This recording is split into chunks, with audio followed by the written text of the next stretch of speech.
Xullas o'rtoqlar, safarimning 5-kuni ham o'z poyoniga yetdi. Hozir men katta yo'lning bo'yida o'z chodirimni tikkan holatda mana shu joyda qoldim. Shamol bo'lyapti. Yaxshi palatkaning qoziqlari bor. 4 tarafdan temir qoziqlarni yerga mahkamlab, har qanaqangi shamolga bardosh beradigan holatda tarang qilib tortib qo'ydim. Eshiklarni yaxshilab yopdim. Oyoq kiyimlarni olib kirib qo'ydim, bu narsa tortib ketmasligi uchun.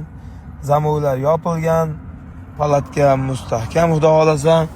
Taxtam yonimda. Yesichu.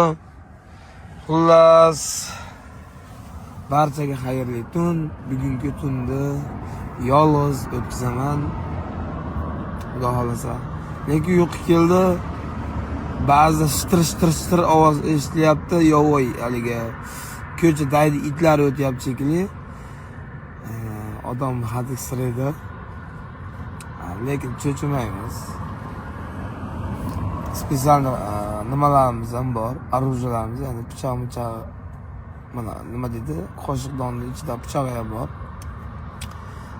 Yesicho bironta it yoki shakal hujum qiladigan bo'lsa, men ham ayab o'tirmayman.